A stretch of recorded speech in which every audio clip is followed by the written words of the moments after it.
Congress party ప్రభుత్వం ఎన్నికల్లో ఇచ్చిన హామీ అభయహస్తంలో భాగంగా ముదిరాజులను ప్రభుత్వం ఆదుకోవాలని, బీసీ డి నుంచి ఏ వరకు మార్చాలని డిమాండ్ చేస్తూ తెలంగాణ ముదిరాజ్ మహాసభ రాష్ట్ర వ్యాప్తంగా నిరసనలు తెలపడం జరుగుతుందని రాష్ట్ర ఉపాధ్యక్షులు బి యాదగిరి బొల్ల వెంకట్ ముదిరాజు అన్నారు. సోమవారం నల్గొండ పట్టణంలోని క్లాక్ టవర్ సెంటర్ లో ముదిరాజ్ మహాసభను ఆవిష్కరించారు. ఈ సందర్భంగా వారు మాట్లాడుతూ కాంగ్రెస్ పార్టీ ప్రభుత్వం ముదిరాజులకు న్యాయం చేస్తామని సీఎం రేవంత్ రెడ్డి అభయహస్తంలో హామీ ఇచ్చారని అన్నారు.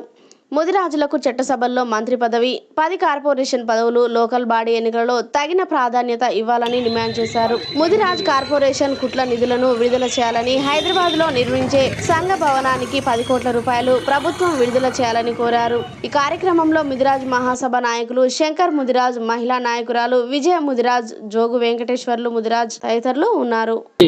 నా ముదిరాజు బంధువులందరికీ ముఖ్యంగా నల్గొండ జిల్లా అధ్యక్షుడు మన రవి గారు, బోళ్ళ వెంకట గారు రాష్ట్ర ఉపాధ్యక్షుడు, మరియు వెంకన్న గారు, మరియు రాష్ట్ర మహిళా విజయ గారు, వీళ్ళందరూ కూడా నేను హృదయపూర్వక ధన్యవాదాలు తెలియజేసుకుంటున్నాను.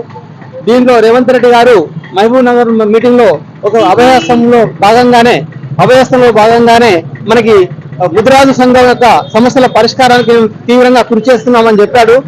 దాంట్లో భాగంగానే ముదిరాజు డి నుంచి ఏ గ్రూప్ కు మార్చాలని చెప్పేసి నిర్ణయం తీసుకున్నారు.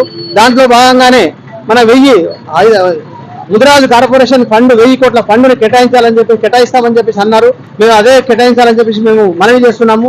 అదేవిధంగా మేము ముదిరాజులు ఆనాడు నుంచి వెనుకబడి ఉన్నాము. మమ్మల్ని డి గ్రూప్ లో వేశారు. మా ముదిరాజులు ఇలా రెక్కాడితే కానీ డొక్కాడని పరిస్థితి ఉంది. అన్ని వర్గాల కంటే కూడా చాలా వెనుకబడి ఉన్నాము. ముదిరాజులు రాష్ట్రంలో దాదాపుగా 60 లక్షల మంది జనాభాలో ఉన్నటువంటి మేము ఇలా అన్ని పార్టీలకు, ముఖ్యంగా కాంగ్రెస్ పార్టీకి అధికారాన్ని కట్టబెట్టడానికి మా వంతు చాలా తీవ్రంగా కృషి చేసి మేము రాష్ట్రంలో అధికార పార్టీని ఏర్పాటు చేయడానికి మా వంతు మేము ప్రయత్నం చేస్తాం. కాబట్టి మా సమస్యలన్నిటికీ రేవంత్ రెడ్డి గారు స్పందించేసి వెంటనే పరిష్కారం చేయాలని కోరుకుంటున్నాము. దాంట్లో భాగంగానే గురుకుల విద్యాపీఠ మా విద్యార్థులు చాలా వెనుకబడి ఉన్నారు. గురుకుల విద్యాపీఠ పాఠశాలలు ఏర్పాటు చేయాలని చెప్తున్నాము. దాంట్లో భాగంగానే మేము ముదిరాజ్ కార్పొరేషన్ ఏర్పాటు చేసి దానికి ఫండుని 1000 కోట్లు కేటాయించాలని చెప్పేసి మేము, అదేవిధంగా గత ప్రభుత్వము కోకాపేటలో 5 ఎకరాల భూమిని కేటాయించింది.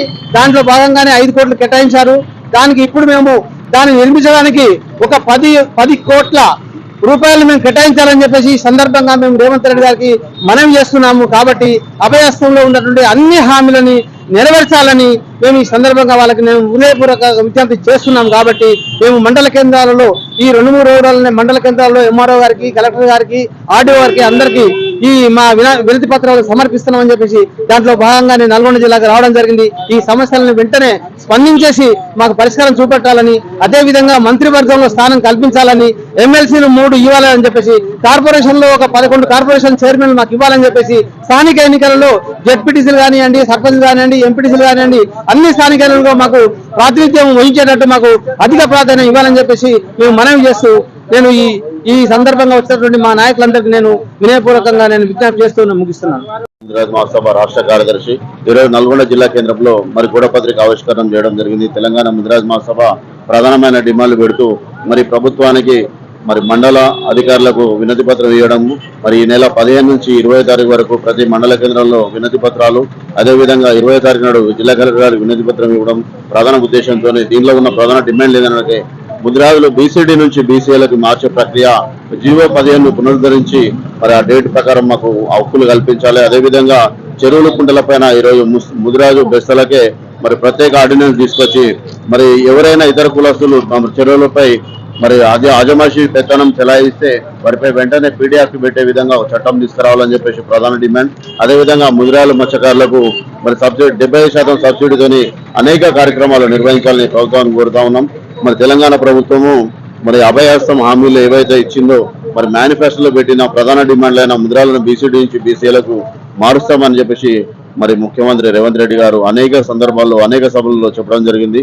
ఆ సభను వెంటనే మా ముదిరాలను బీసీడీ నుంచి బీసీలకు వస్తే మా విద్యార్థులు, మా పిల్లలు ఉద్యోగాలలో కానీ, విద్యా విధానంలో కానీ అనేక సీట్లు వచ్చే పరిస్థితి ఉంది. కాబట్టి వెంటనే మా ముదిరాలను పరిగణలోకి తీసుకొని ముదిరాలను బీసీడీ నుంచి బీసీలకు తీసుకురావాలని ప్రధానంగా డిమాండ్ చేస్తూ, అదేవిధంగా ప్రతి మండల జిల్లా కేంద్రాలలో మరి పోలీస్ కిష్టయ్య తెలంగాణ ఉద్యమం కోసం పోరాటం చేయడం జరిగింది. మరి మా కుల పెద్ద ఆయన మరి కొలికృష్ణ స్వామి గారి విగ్రహాలు ప్రతి జిల్లా కేంద్రంలో ఏర్పాటు చేయాలని సందర్భం మేము కోరుతా ఉన్నాం. మరి ఈ రోజు మరి విద్య, ఉపాధి, ఆర్థిక, రాజకీయ పరంగా అన్ని రంగాల్లో వెనుకబడి ఉన్న మేము మరి అభివృద్ధిలోకి రావాలంటే మాకు రాష్ట్ర ప్రభుత్వము మంత్రివర్గంలో స్థానం కల్పించి వాకటి శ్రీహరి ముదిరాజ్ గారికి తెలంగాణ ప్రభుత్వము మంత్రివర్గంలో స్థానం కల్పించాలని, మా ముదిరాజ్ జాతిని అత్యధికంగా ఉంది కాబట్టి జాతి అభివృద్ధికి తోడ్పాటు అనేక సంక్షేమ పథకాలు తీసుకురావాలని ఈ సందర్భంగా డిమాండ్ చేస్తా ఉన్నాం. జై ముదిరాజ్. పోస్టర్ గోడ పోస్టర్ ఆవిష్కరణ జరిగింది. ముఖ్యంగా మరి ఈ రాష్ట్రంలో అత్యధిక జనాభా కలిగిన ముదిరాజులు అత్యధికంగా వెనుకబడి ఉన్నారు. మరి ఇప్పుడు కాంగ్రెస్ ప్రభుత్వం వారి యొక్క మేనిఫెస్టోలో బీసీ-డి నుండి ఏకు ముదిరాజులను చేర్చాలని హామీ ఇచ్చినారు. వారి యొక్క హామీని వెంటనే అమలు చేయాల్సిందిగా ఈ సందర్భంగా మనం డిమాండ్ చేస్తున్నాము. ముఖ్యంగా మరి ముదిరాజు ఒక కార్పొరేషన్ లేదు, మరి వారికి ఒక కార్పొరేషన్ ఏర్పాటు చేసి ఒక 1000 కోట్లు కేటాయించాల్సిందిగా ఈ సందర్భంగా డిమాండ్ చేస్తున్నాం. జై ముదిరాజ్.